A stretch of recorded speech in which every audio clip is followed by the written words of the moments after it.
Convex lens में यहाँ पे जो आपके पास दिया हुआ है, दो रे मैंने कंसीडर किया हुआ है जैसा आप देख रहे हो फिगर में। तो एक रे जो कि प्रिंसिपल एक्सिस के पैरेलल आ रही है और वो वहाँ से जब लेंस से होके पास कर रही है तो दूसरी तरफ के फोकस से होके पास कर रही है। दूसरे लेंस का दो फोकस होगा, एक इस तरफ होता है लेफ्ट साइड में और दूसरी तरफ जस्ट राइट साइड में। डिपेंड करता है कि कॉनकेव सरफेस या कॉन्वेक्स सरफेस इसका कितना बड़ा है, अपर्चर कितना बड़ा है, उस हिसाब से इसकी फोकस डिसाइड होती है। तो इसलिए इसको एफ अगर आप लिख रहे हो तो एक तरफ एफ और दूसरी तरफ एफ डैश, इस तरह से आप लिखते हो, ठीक है। तो यहाँ पे ये दोनों ही चीज़ें यहाँ पे आपको देखनी होगी। दूसरा आपके लिए दूसरा जो एक रे पास हो रहा है वो पास हो रहा है इसके ऑप्टिकल सेंटर से। तो यहाँ पे हमने ओ लिख दिया, ये ऑप्टिकल सेंटर से एक रे पास होगी और दोनों ही रे जिस पॉइंट पे मीट कर रही है वहाँ पे इसकी इमेज बन रही है। ये आपका ऑब्जेक्ट है, लेफ्ट साइड में जो है वो आपका ऑब्जेक्ट है और दूसरी तरफ राइट साइड में जो है ये इसकी इमेज है, ठीक है।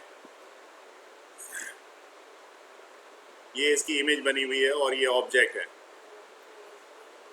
एक रे यहाँ ऑप्टिकल सेंटर से इस पे मैं बिल्कुल स्ट्रेट में लूँगा ताकि ये इसकी हाइट जो आप देख रहे हो ये यहाँ से स्ट्रेट में ले रहा हूँ। इसमें यहाँ पे आपको एक चीज़ क्लियर पता लग जाएगा कि ये जो मैंने अभी ड्रॉ किया है कंस्ट्रक्शन में, इसकी हाइट और ऑब्जेक्ट की हाइट दोनों सेम होगी। तो यहाँ पे अगर मैं P कंसीडर कर देता हूँ तो यहाँ पे मैं P लिख भी देता हूँ। यहाँ पे देखो पॉइंट P मैं लिख रहा हूँ यहाँ पे, तो ये पॉइंट P। तो इसका मतलब है यहाँ से आपको एक चीज़ क्लियर हो जाता है कि AB जो है, AB is equal to OP, ये दोनों इक्वल हैं, ठीक है। और साथ ही साथ एक ट्रायंगल आपके लिए ये वाला होगा ABO। तो यहाँ पे ट्रायंगल होगा एक ABO, एक ट्रायंगल ये होगा और दूसरा बिल्कुल सिमिलर ट्रायंगल अगर आप देखोगे तो A', B', O, दूसरा ट्रायंगल होगा आपके लिए A', B', O, ये दूसरा ट्रायंगल होगा आपका, ठीक है। एक ट्रायंगल ABO है और दूसरा A', B', O है। तो जब अगर दोनों सिमिलर ट्रायंगल, क्योंकि यहाँ पे देखो ये 90 डिग्री है, ये वर्टिकली अपोजिट एंगल है, यहाँ पे भी ये 90 डिग्री है और ये वर्टिकली अपोजिट एंगल है, दो एंगल इक्वल हैं।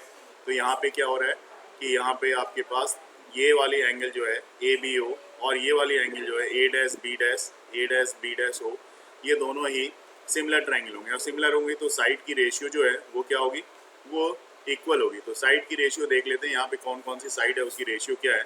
तो साइड यहाँ पे हमारे पास जो है, तो यहाँ पे जो साइड है हमारे पास वो देख रखते हो आप, AB है, AB लिख दिया आपने, और AB और यहाँ पे दूसरा जो इसका रेशियो है इसकी भी हाइट देखी जाए तो A', B' है, तो A', B', ठीक है। ये किसके इक्वल होगा, ये देखोगे अगर आप तो ये इक्वल होगा आपका जो इसकी बेस है ये वाला देखो आप, ये OB और यहाँ पे OB', ठीक है। तो OB और OB' के इक्वल होगा। तो यहाँ पे इस जगह पे आप OB लिख दो और अपॉन में OB' लिख लो। इस तरह से आपने एक ट्रायंगल के लिए आपने दिखा लिया, यहाँ पे ये ट्रायंगल और ये ट्रायंगल दोनों के लिए ट्रायंगल के लिए आपने दिखा दिया कि ये इक्वल है। इसके बाद देखो आप, इसको मैं बॉक्स में डाल देता हूँ, यहाँ पे एक बॉक्स में डाल देते हैं यहाँ पे, ताकि आपको ये फॉर्म अभी आने वाले समय में ये जो फॉर्मूला है उसको डिराइव करने में ये भी बहुत हेल्प करेगा। अभी दूसरे ट्रायंगल की बात कर लेते हैं। दूसरे ट्रायंगल में हमें क्या देखने को मिल रहा है, दूसरा ट्रायंगल है कौन सा पहले ये देखेंगे। तो दूसरा ट्रायंगल है POF ट्रायंगल, यहाँ पे मैं लिख रहा हूँ ट्रायंगल POF। और इसके सिमिलर में जो ट्रायंगल है ये वाली जो है इसके सिमिलर में जो है वो है A', B', F। तो अब दूसरे के लिए आप POF और ये सिमिलर होगा किसके, ये सिमिलर होगा A', B', F के, इसके सिमिलर होगा ये। और अगर ये दोनों ट्रायंगल हैं यहाँ पे तो देखो यहाँ पे अगर ये दोनों सिमिलर हैं तो यहाँ पे क्या देखने को मिलेगा आपको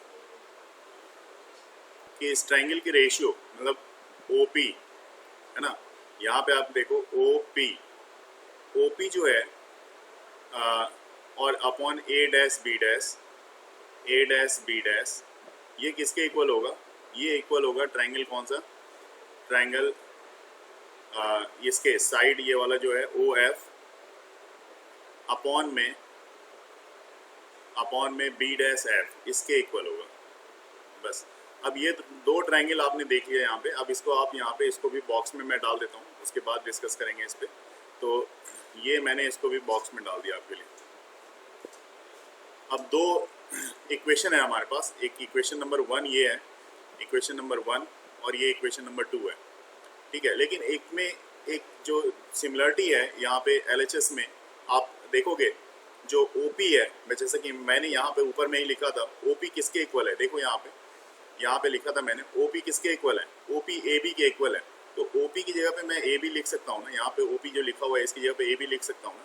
तो यहाँ पे मैं लिख रहता हूँ OP की जगह पे AB, तो AB upon A dash B dash,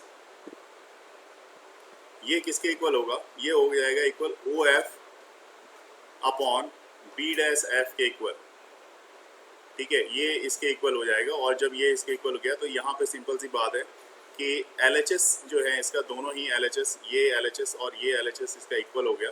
तो LHS इक्वल होगा तो ऑब्वियस सी बात है इसकी RHS साइड जो है वो इक्वल हो जाएगी। और जब RHS साइड इक्वल होगी तो अब आप यहाँ पे इक्वल करके देखो, यहाँ पे मैं कर देता हूँ। यहाँ पे देखो RHS में आप ये लिख सकते हो, यहाँ पे देखिए OB upon OB dash equal to OF upon B dash F, ये आप लिख सकते हो। अब सारी वैल्यू यहाँ पे हमें देखने की, ये देखो OB क्या है? ये U है, ऑब्जेक्ट की डिस्टेंस है ऑप्टिकल सेंटर से, और U हमेशा निगेटिव होता है। तो OB की जगह पे आप लिख सकते हो OB equal to minus U, मैं यहाँ पे लिख रहा हूँ माइनस U, क्लियर है।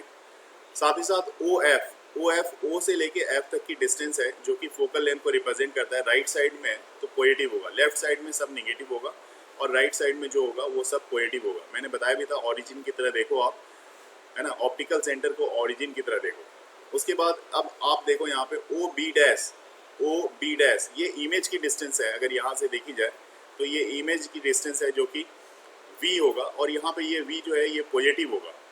और अब रह जाता है आपके पास B डैश F, तो B डैश F जो है ये आपको निकालना पड़ेगा। B डैश F जो है ये आपको क्या करना पड़ेगा, इसकी वैल्यू आपको यहाँ पे निकालनी पड़ेगी कि B डैश F कितना आ रहा है, ठीक है। तो ये लेंथ हमें सिर्फ यहाँ पे चाहिए, और ये लेंथ हम ऑप्टिकल सेंटर से ही मेज़र करेंगे, ज़्यादा अच्छा है।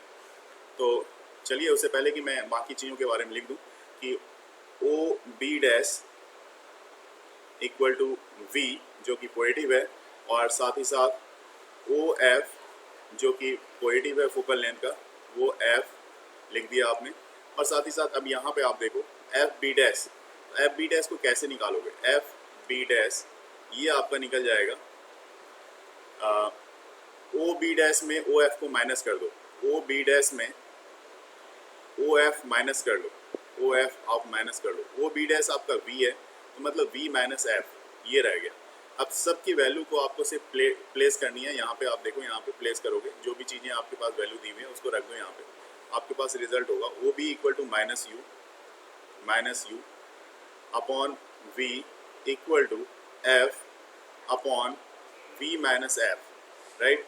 अब मल्टीप्लाई कर लेते हैं दोनों तरफ, ये थोड़ा मिरर फॉर्मूले से थोड़ा ज़्यादा ईजी है। मल्टीप्लाई करोगे तो आपके पास आ जाएगा minus UF UV, cross multiplication अगर इसको इससे और इसको इससे करते हो तो ये आ जाएगा आपके पास minus UV plus UF equal to VF। और हमेशा की तरह जैसे multiply both side by divide करना है, यहाँ पे divide both side by UVF। यहाँ पे मैं लिख रहा हूँ, यहाँ पे डिवाइड बोथ साइड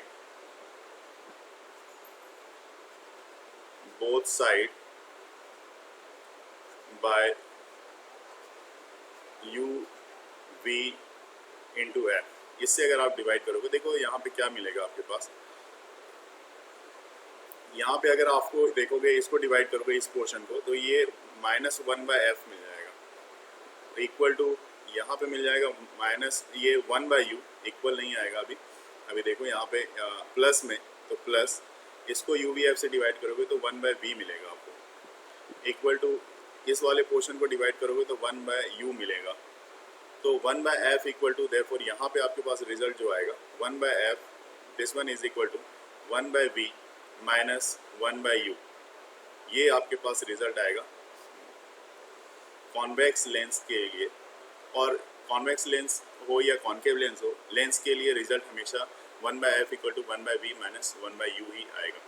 ठीक है, तो इसको आप नोट कर लो अच्छे से, और अगली क्लास में इसको और मैं दूसरे टॉपिक पर डिस्कस कर लेंगे।